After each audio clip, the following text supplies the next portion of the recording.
we decided to present on viral meningitis. And to fully understand viral meningitis, we first need to define what it is. So meningitis is the inflammation of the meninges associated with an abnormal number of cells in the cerebrospinal fluid. To the left, we can see that the dura, arachnoid, and pia mater are all very inflamed, which leads to an increased pressure inside of the skull and can end up causing long-lasting brain damage if gone unchecked. However, an important distinction needs to be made when we discuss meningitis. Many people often confuse viral meningitis and bacterial meningitis. While the symptoms of the two may be similar, bacterial meningitis tends to be much more severe and is caused by bacteria rather than a viral strain. Viral meningitis typically can be resolved in a week if proper precautions and measures are taken. Viral meningitis has evolved to occur as a result of many other pathogens, such being mumps, herpes simplex, HIV, West Nile, and non-polio enteroviruses. Over the past 20 years, the virus has started to become more prevalent in those who've had cases of non-polio enteroviruses, whereas before it was caused primarily by mumps. And this is due to the mumps, measles, and rubella vaccine becoming more routine in our everyday lives, and also the difficulty to differentiate between viral meningitis symptoms and those of the flu. Because viral meningitis can be caused by a variety of different things, we need to investigate their genomes separately. The first and most common cause of viral meningitis are enteroviruses. The typical enterovirus genome consists of a positive sense single-stranded RNA of approximately 7,500 base pairs and a single encoding polyprotein. They transmit their genetic material into the host cell by infecting the gastrointestinal tract after being ingested or by touching mucous membranes, and a structure of the Coxsackie virus, which is an enterovirus, can be seen to the left. Mumps is also a way to get viral meningitis. Mumps virus is a single-stranded RNA virus that encodes for 8 different proteins. Mumps has around 15,000 nucleotides and replicates particularly well in kidney cells. Viral meningitis is a common effect of mumps. Moving on to the herpes simplex virus, it is a double-stranded DNA virus. It is composed of 80 different genes and infects the body by binding to the surface of a host cell. It replicates by cleaving its cytoplasm and nucleocapsid and then is transported to the nuclear membrane, where its DNA is released for replication in other human cells. The structure of herpes can be seen to the left. HIV is the last main cause of viral meningitis. Its genome contains 9 genes and 15 different proteins, and it is a single-stranded RNA virus. It replicates in the body by attaching to a host cell and converting its RNA into DNA. Afterward, the infected cell undergoes reverse transcription, making new copies of the HIV virus, which are released to infect other cells. Due to a lowered immune system, viral meningitis can develop from HIV. All right, on to mode infection. Okay, so according to the Center for Disease Control and Prevention, viral meningitis is mostly the result of the non-polio enterovirus EVD68 and EVA71 in the United States, but can be caused by other enteroviruses such as mumps, measles, herpes, HIV, or chickenpox. And the people who generally catch the non-polio enteroviruses generally don't know they caught it, or they would just have like a mild cold-like reaction. And it's generally spread during the summer autumn seasons, and it can be spread during like via contact or however the viruses would spread, such as like saliva, coughing, sneezing, or other bodily fluids. And symptoms are very similar to bacterial meningitis, such as fever, nausea, vomiting, light sensitivity, stiff neck, or irritability. And it's very important that the immunocompromised and other children and babies under 5 years old are protected against these enteroviruses because they are much more at risk to catch these and develop into a severe case of viral meningitis. And currently, there is no available vaccines yet, so this is why it's very important to be vaccinated against enteroviruses that can lead to viral meningitis. Recovery is generally around 7 to 10 days, but in severe cases, it can progress into meningoencephalitis, an inflammation of the central nervous system, and that is generally accompanied by the deterioration of the mental state. So now it's current work in the field.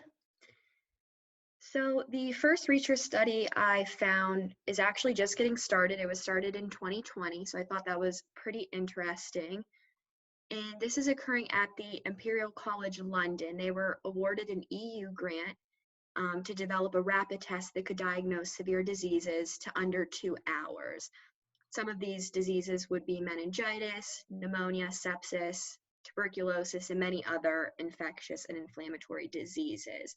So this research is being conducted by Professor Mike Levin from the Department of Infectious Disease and many other teams as well. So the reasoning behind this research, according to Johns, was the current stepwise process of diagnosing infectious and inflammatory diseases involves doing many different blood tests and scans, which can be slow and inefficient, meaning that there may be significant delays before the right treatment is given. So they're really trying to develop this rapid test, and it will be based off of identifying patterns of genes and how they're switched on and off in patients' blood. So some of the methodology, the international group will create a library of gene signatures where the signatures of all common infectious and inflammatory diseases will be kept and made available publicly. The scientists involved in this experiment will spend the next 2 years building the library of gene signatures, covering all common conditions such as meningitis.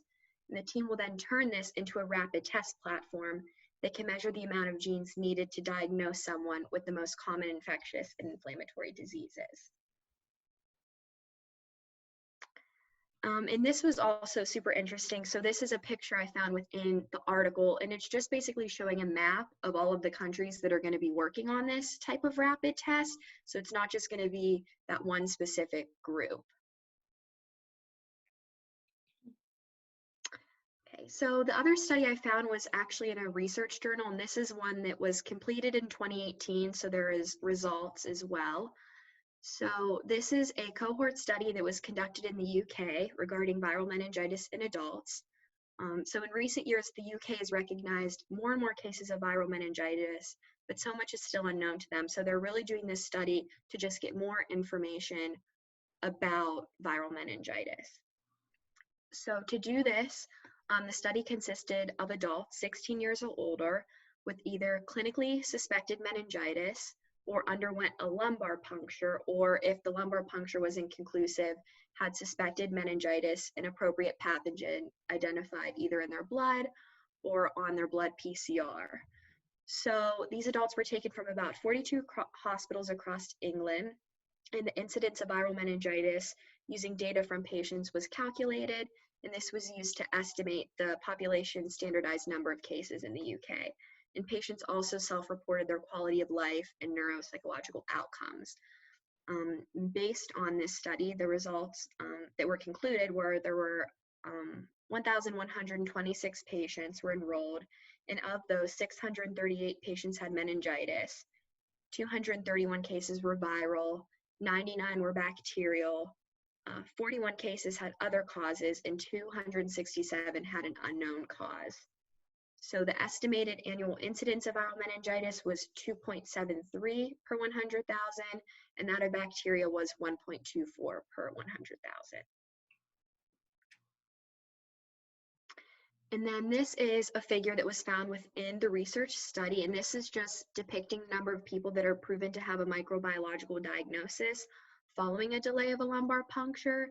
So the bars are representing the number of patients, while the lines are representing the percentage of patients with a detected pathogen, and these are also color-coded so you can differentiate between bacterial meningitis, viral meningitis, other meningitis, and not meningitis at all. Okay, so there are numerous clear connections between viral meningitis and viruses in general and the topics we have learned this semester in lecture and in lab. And additionally, out of the 10 learning outcomes for the course, our project addresses the following 6.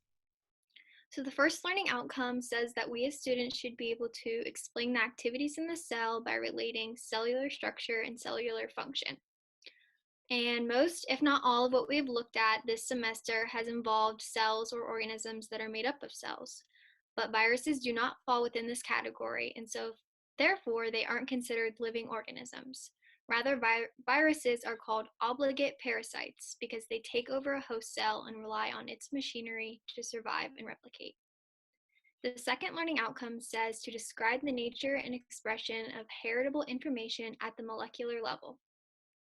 As we have learned in the central dogma of biology, information in cells flows from DNA to RNA to proteins, but most viruses actually break this rhythm.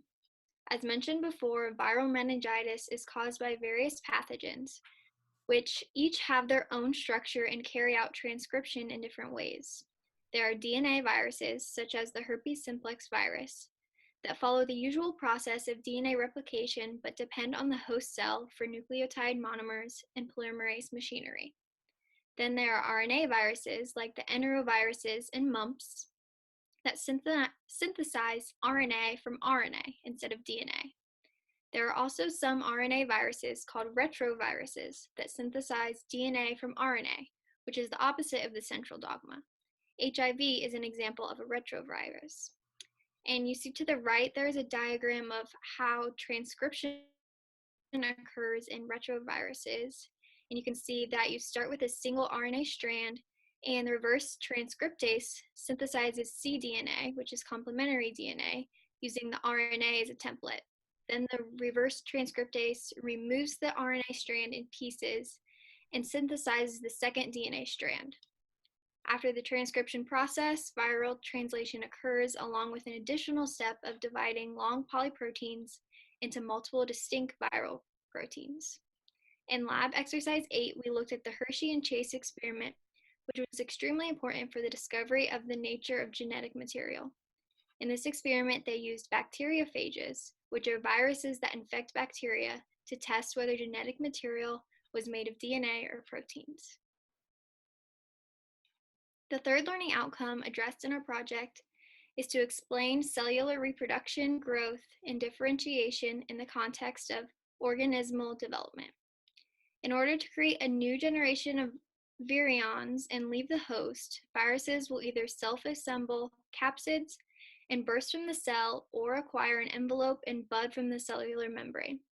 If the host cell is part of a multicellular organism, the new generation of virions may be transported through the bloodstream or lymphatic system in vertebrates.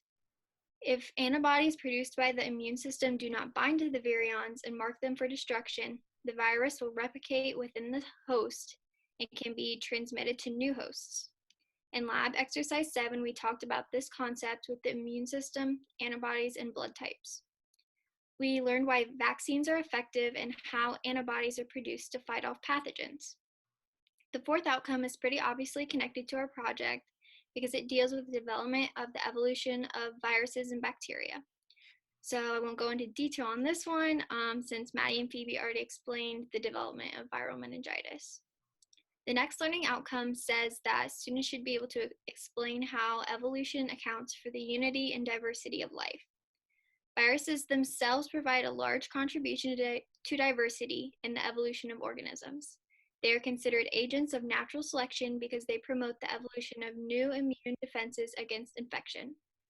Viruses also contribute to diversity by transferring genetic material from one organism to another through a process called lateral gene transfer, and by donating their own genetic material to organisms.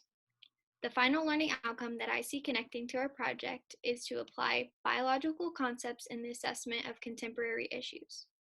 With the recent studies that Olivia outlined earlier, she demonstrated that there is current research being conducted on viral meningitis.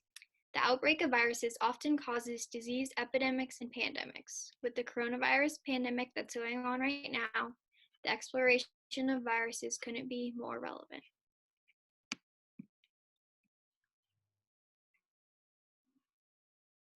So these are our references that we used during the creation of our project. Thank you for watching. Thank you.